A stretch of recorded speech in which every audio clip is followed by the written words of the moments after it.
주님의 이름으로 축원합니다. 오늘은 하나님은 긍휼이 크시다. 하나님은 긍휼이 크시다라는 제목으로 말씀의 은혜를 나누도록 하겠습니다. 우리의 묵상 교재도 이제 내일이면 끝이 나고 11월부터 새로운 교재가 시작이 되지요. 그동안 말씀 묵상을 열심히 해 오신 분들도 계실 거고 또 일상의 바쁜 일에 쫓기다 보니 그러지 못하신 분들도 계실 텐데 이제 11월부터 내일 모레부터 새 책이 시작이 되니까 이번 기회에 또 마음을 한 번 더 새롭게 먹으시고 다시 한번 시작을 하실 수 있으면 좋을 것 같습니다. 오늘은 사무엘하의 마지막 24장 마지막 장을 읽었습니다. 사무엘서의 마지막 장은 우리들로 하여금 여러 가지 질문들을 생각하게 합니다. 우선 첫째로 오늘 말씀은 하나님께서 다시 이스라엘을 향하여 진노하사라는 말씀으로 시작을 하는데 그럼 언제 이스라엘을 향해서 진노하셨을까라는 질문이 생각이 납니다.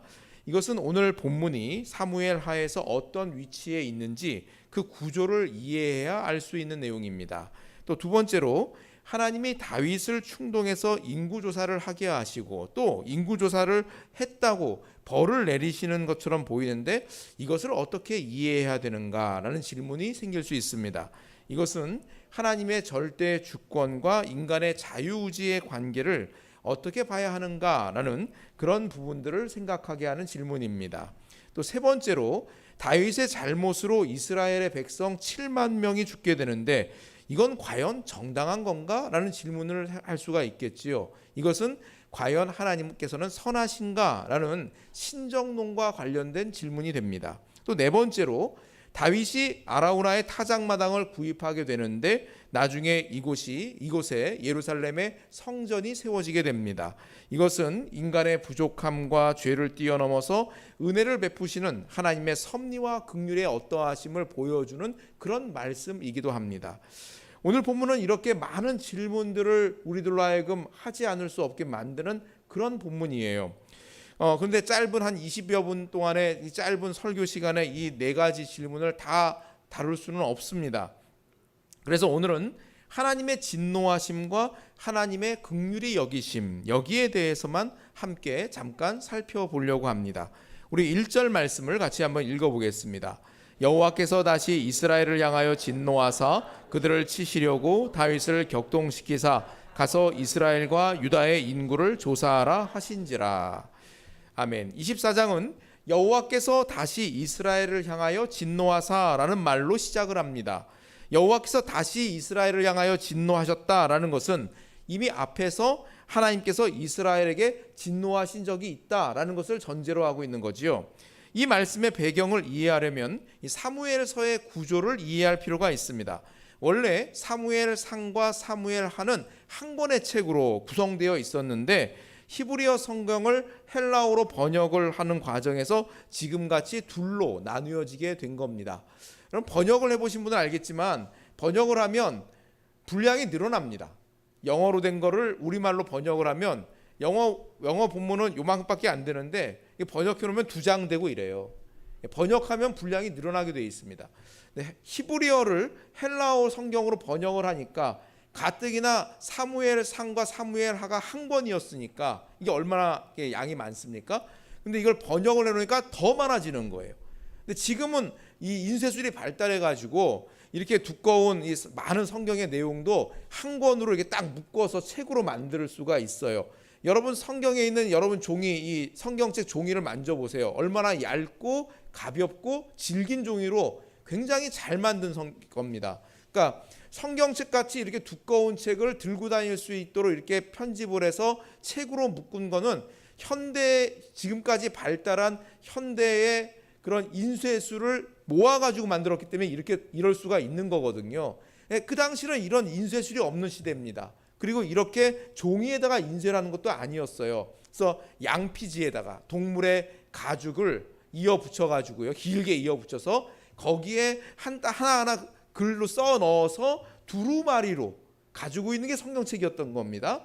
그러니 사무엘상과 사무엘하가 한 권으로 되어 있던 것을 두루마리로 만들어서 갖고 있었는데 그걸 번역을 했으니 분량은 더 늘어났잖아요. 이게 얼마나 무겁겠습니까? 그래서 사무엘 상과 사무엘 하로 나누어진 게 오늘 그대로 정착이 돼서 우리 성경에 들어와 있는 겁니다. 그래서 사무엘 하 21장부터 24장까지는 사무엘서 전체의 결론으로서 다윗의 통치 기간에 있었던 사건 중에 사무엘서의 결론으로 적합한 몇 가지 사건을 뽑아가지고 모아놓은 것이 사무엘 하 21장부터 24장의 내용이고, 이게 사무엘서 전체의 결론입니다. 그 구조를 살펴보면 이렇습니다. 한번 보여주시겠어요? 구조를 보면요, A, B, C, C-, B-, A- 이런 구조로 되어져 있어요. 그래서 A와 A-가, B와 B-가, C와 C-가 상호 연결되도록, 상호 관계가 있도록 이렇게 구조를 갖고 있는 내용입니다. 이런 구조를 수미쌍관 구조라고 그래요. 노란색으로 표시를 해놨죠. A는 사울 왕의 범죄와 그의 속죄에 대한 이야기가 나오고, A-는 다윗 왕의 범죄와 그의 속죄에 대한 내용이 나옵니다. 이 두 A와 A-는 이스라엘의 왕들이 어리석은 행동을 하여서 많은 사람들이 고통을 당하고, 또 다윗이 중보기도를 통해서 하나님의 긍휼이 임하여서 문제가 해결되었다라는 그런 이야기로 그렇게 진행이 됩니다. 사무엘하 21장에서는 사울왕이 살아있을 때 일이에요. 사울왕이 살아있을 때 하나님과 맺은 언약을 사울왕이 무시하고 기브온 사람들을 학살한 것으로 인해서 하나님의 진노가 이스라엘에 임해서 이스라엘 땅 가운데 3년 동안 비가 내리지 않았다는 내용이 나옵니다. 3년 동안 비가 내리지 않으니까 얼마나 큰일입니까? 그래서 다윗이 적극적으로 왕으로서 적극적으로 나서서 그 문제를 해결하고, 하나님께서는 다시금 긍휼을 베푸셔서 다시 이스라엘에 비를 내려주셨다라는 내용이 A에 있는 사울왕과 그의 속죄에 관련된 그 내용들입니다. 근데 오늘 우리가 읽은 사무엘 하 24장에서는 하나님께서 다시 이스라엘에게 진노하셨다라고는 하는데, 왜 진노하셨는지에 대해서는 이유가 나오질 않습니다. 어떤 학자는 사무엘서 기자가 하나님이 왜 진노하셨는지를 일부러 밝히지 않고 있다, 이렇게 이야기를 합니다. 불완전한 인간이 왕이 되어 다스리는 세상은 그 자체로 하나님의 분노가 가득한 세상일 수밖에 없기 때문이다, 이렇게 부연 설명을 하고 있어요. 왕이나 백성들이 특별히 무슨 죄를 저질러서가 아니라 타락한 인간의 존재 자체가 하나님의 진노 아래 놓여있기 때문이라고 이야기하는 겁니다. 요즘 TV를 보면은 그 부부 사이의 어떤 갈등 문제나 이런 것들을 상담으로 이렇게 해결해 주는 그런 예능 방송들이 굉장히 많이 나오잖아요. 거기 보면은 사이가 안 좋은 부부들이 등장을 하는데, 정말 사이가 안 좋은 부부들은 서로를 향한 분노가 막 부글부글 끓는 그런 모습들을 봅니다. 그래서 저 인간이 집안에서 눈에 띄는 것도 싫고 숨 쉬는 것도 보기 싫다, 뭐 이런 식으로 그렇게 그런 마음을 품고 있는 그런 모습들을 봐요. 야, 상대가 얼마나 싫으면 그래도 한때는 사랑해서 함께 살기로 결단을 하고 부부가 됐을 텐데, 얼마나 싫으면 저렇게 할까, 그런 안타까운 마음이 듭니다. 그런데 타락한 인간의 범사가 하나님 앞에 그런 것이 아닐까, 그런 생각을 해봅니다. 웨스트민스터 소유리 문답 제19문의 질문이 이렇습니다. 한번 보여주시죠. 웨스트민스터 소유리 문답 제19문에서 질문이요, 사람이 타락한 상태에서 비참함이란 무엇입니까? 라는 질문이에요. 타락한 인간의 처한 비참함이 뭡니까? 이 질문에 대해서 답이 이렇습니다. 같이 한번 읽어봐요. 시작. 모든 인류는 그들의 타락으로 하나님과 교제에서 끊어져서 하나님의 진노와 저주 아래 있고, 살면서 모든 비참함을 면할 수 없고 죽게 되며 영원한 지옥의 벌을 받게 되는 것입니다. 타락한 인간이 처한 그 비참함의 상태는 무엇이냐? 그것을 설명하는데, 타락한 인간의 처한 그 비참함은 절대 절망이라는 거예요. 하나님과의 교제가 끊어져 있어요. 그래서 하나님의 진노와 저주 아래 살고 있어요. 살면서 그런 모든 비참함을 면할 수도 없어요. 내가 뭐 어떻게 잘해보고 어떻게 한다고 해서 그런 하나님의 저주와 하나님의 그 진노로부터 벗어날 수 있는 방법도 없어요. 그리고 결국 죽어요. 죽은 다음에는 지옥에 가서 벌을 받아요. 이게 인간이 처한 타락한 인간의 비참함입니다. 이렇게 얘기해요. 전지전능하신 하나님, 모든 것을 주관하신 하나님과 만날 때 기쁨과 감사로 만나야 소망이 있지. 그 하나님을 만나는데 진노와 저주로 만난다고 해보세요. 그 인생이 무슨 소망이 있으면 무슨 기쁨이 있는 인생이라고 말할 수가 있겠습니까? 그런 의미에서 하나님을 떠난 인생이란 아무런 소망이 없는 절대 절망의 인생이라는 걸 알 수가 있습니다. 근데 이걸 알지 못하니까 그저 착하게 살면 되는 줄 알고 막연히 열심히 살면 되는 줄 알고 착각하면서 세상을 살아가고 있는 겁니다. 사무엘서에서 핵심적인 사건 중에 하나는 왕정제도가 시작되었다는 거예요. 그동안은 왕이 없었는데 사무엘서에 보면은 드디어 사무엘을 통하여서 왕을 세우게 되잖아요. 그 왕정제도로 이스라엘의 정치제도가 변화가 되는 아주 획기적인 변화가 이루어지는 그런 사건들이 사무엘서에 등장을 합니다. 이스라엘 백성들은 우리가 행복하고 우리가 구원받기 위해서는 왕이 필요합니다. 그렇게 강력히 주장을 해가지고 왕을 얻어낸 거예요. 그런데 오늘 말씀을 보면은 왕은 문제 해결자가 되지를 못합니다. 다윗과 같이 훌륭한 왕이 다스림에도 불구하고 여전히 하나님의 진노 아래에 있습니다. 하나님을 떠난 인간의 비참함이 이와 같구나. 하나님 없이 떠나 있는 인간의 존재가 이렇게 형편없는 존재구나 라는 것들을 오늘 본문은 우리들에게 말씀하고 있는 겁니다. 그런 하나님의 진노가 다윗을 격동하여서 인구조사를 하게 했어요. 우리 2절로 4절까지를 읽어보겠습니다.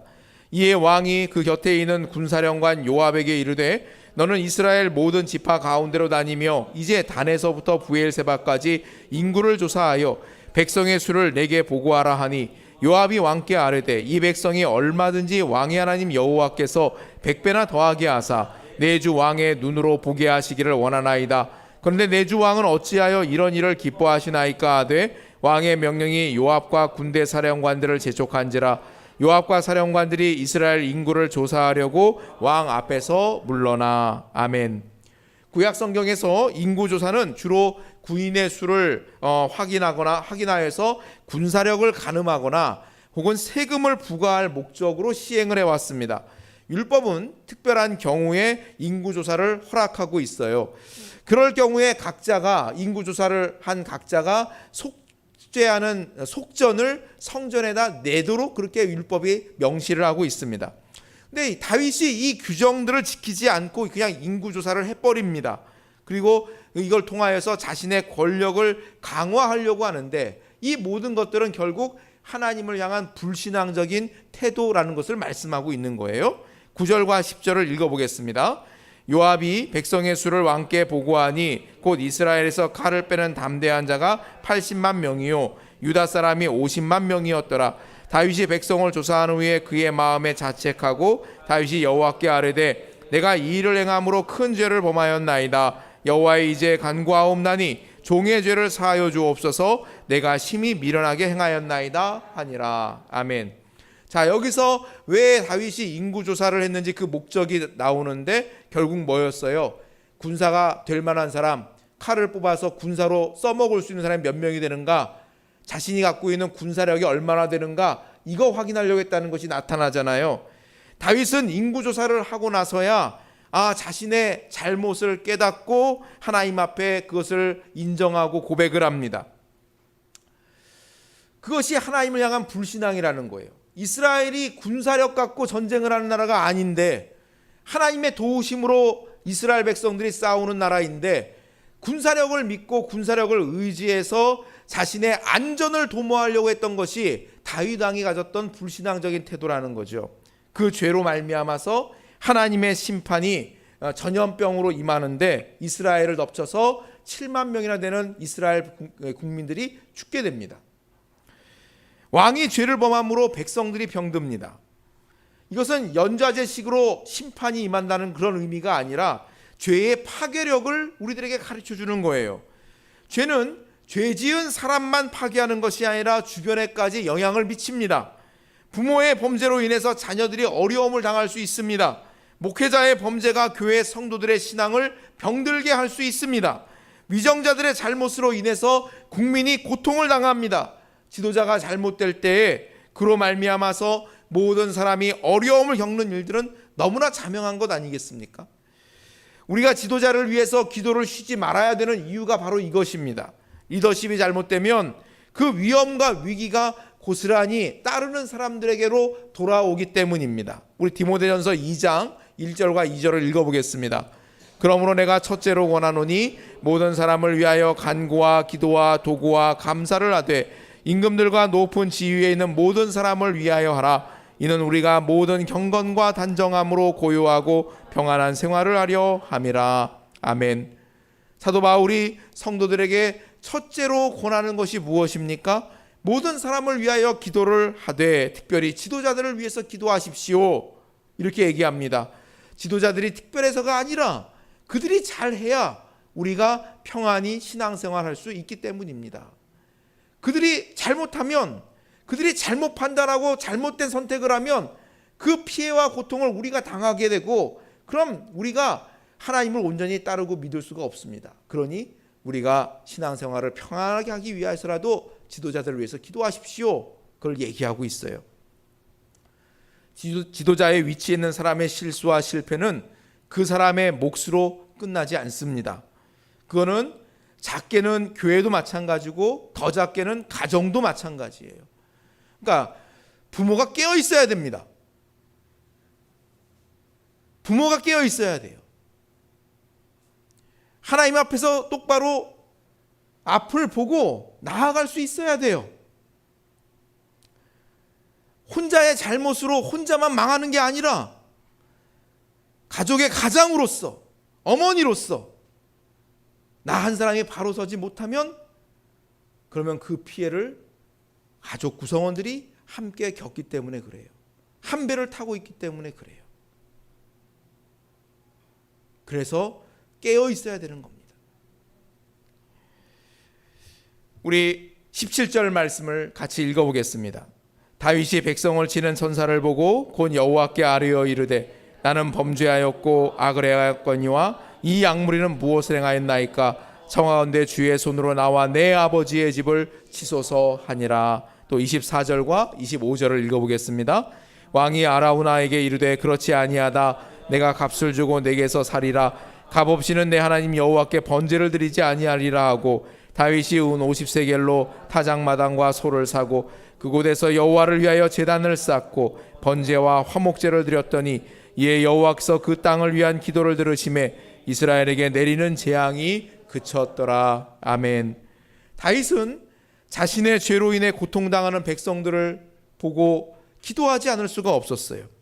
기도하는 다윗에게 선지자 갓은 아라우나의 타작마당에서 하나님을 위해 제단을 쌓으라 명합니다. 다윗이 그 명령에 순종해서 아라우나의 타작마당과 번제로 쓸 소와 뗄나무를 제값을 주고 사서 하나님 앞에 제사를 지냅니다. 그리고 하나님께서는 다윗의 번제와 화목제를 받으시고 이스라엘에게 내리신 재앙을 거두셨다라는 말씀으로 사무엘서가 끝이 납니다. 사무엘서는 하나님께서 다윗의 기도를 들으시고 응답하셨다라는 것으로 끝이 납니다. 사무엘서 1장과 사무엘상 1장과 사무엘하 24장은 맨 처음과 맨 끝이잖아요. 모두 인간의 간절한 기도와 그에 대한 하나님의 응답으로 마무리되고 있어요. 여러분 사무엘상 1장에 누가 나오죠? 기억하십니까 여러분? 사무엘상 1장에 누가 나와요? 누구요? 여자가 나와요. 힌트를 하나 드릴게요. 사무엘상 1장에 중요한 여자가 나와요. 누구예요? 그 이름으로 우리 교회 다니시는 분도 있어요. 저희 유아실에서 예배드리고 있어요. 한나가 나와요. 한나가. 네. 한나가 나와요. 한나가. 예. 한나는 사무엘상 1장에서 한나라는 여인이 아들을 간절히 원하여 서원 기도를 드렸습니다. 하나님께서는 한나를 긍휼히 여기셔서 기도의 응답으로 사무엘을 주시죠. 사무엘하 24장에서 다윗은 죄 사함을 위해 간절히 기도했고 하나님께서 긍휼을 베푸셔서 재앙을 거두십니다. 이 모든 것들은 하나님의 주권적인 은혜가 우리의 삶을 인도하고 있다는 것을 말씀하고 있는 겁니다. 이와 같은 하나님의 주권적인 은혜는 예수 그리스도를 통해서 우리들에게 임했습니다. 이스라엘 백성들을 위해 중보기도 하고 속죄의 제사를 지내는 다윗의 모습은 우리 모두를 위해서 십자가 지신 예수 그리스도를 보여주는 그림자입니다. 예수님께서는 우리의 죄를 사하시기 위해서 우리를 위해 대신 십자가를 지셨습니다. 예수님의 십자가의 대속을 믿고 의지함으로 하나님의 진노와 저주 아래 저주밖에 받을 것이 없던 절대 절망의 사람이 절대 소망의 사람으로 바뀌었어요. 우리의 모든 죄 사함을 받고 사망에서 생명으로, 죄의 노예에서 하나님의 자녀로 우리의 신분이, 우리의 운명이 바뀐 것을 믿으시기를 주님의 이름으로 축원합니다. 절대 절망의 사람에서 절대 희망의 사람이 된 겁니다. 사무엘상 8장에서 이스라엘은 왕을 구하면서 왕이 자신들을 행복하게 만들고 왕이 우리를 구원해 줄 것을 기대합니다. 그러나 사무엘서의 끝에서 이스라엘의 참된 구원자는 인간 왕이 되는 것이 아니라 언약에 신실하신 하나님이시라는 것을 우리들에게 가르쳐 줍니다. 왕 때문에 참된 평안이 오는 것이 아니라 우리를 긍휼히 여기시고 우리를 위해 그 아들 예수 그리스도를 십자가에 내어주신 그 사랑의 하나님 때문에 참된 회복과 참된 구원이 이루어진다 말씀합니다. 다윗은 긍휼이 크신 하나님을 신뢰했기에 끝까지 그 하나님을 의지하고 따라갈 수가 있었습니다. 오늘 본문은 우리도 다윗처럼 하나님의 크신 긍휼을 의지하고 있는지를 묻고 있습니다. 너는 하나님께서 크신 긍휼로 우리를 인도하고 있다는 것을 믿고 있느냐? 그걸 우리들에게 오늘 본문이 말하고 있는 거예요. 돈이나 권력이, 건강이나 내가 이룬 업적이 나를 행복하게 하거나 나를 구원해 주는 것이 아니라 변함없는 사랑으로 나를 이끄시는 긍휼의 하나님이 참된 구원자가 되심을 믿고 따르고 있느냐? 이것을 우리들에게 묻습니다. 코로나19 이후에 우리가 마주한 세상의 두드러진 특징 중에 한 가지가 바로 불확실성이에요. 우리 사회를 한마디 말로 뭐라고 정의할 수 있습니까? 라고 물었을 때 불확실성이라고 얘기를 해요. 미래를 예측할 수가 없다는 거죠. 어느 것 하나 확실한 것이 없는 불투명한 미래를 우리는 더듬으면서 살아가고 있습니다. 이러한 때에 우리가 무엇을 의지하며 살아야 되겠습니까? 바로 반석이시오 우리의 피할 바위가 되시는 하나님, 변함없는 사랑으로 우리를 긍휼히 여기시는 우리의 주님을 온전히 의지하고 힘써 따르는 저와 여러분이 다 될 수 있기를 주님의 이름으로 축원합니다. 우리를 긍휼히 여기시는 하나님이 우리의 참된 왕이심을 믿고 힘써 따름으로 승리하는 복된 성도, 또 우리 믿음의 공동체 될 수 있기를 주님의 이름으로 축원합니다. 아멘. 기도하겠습니다.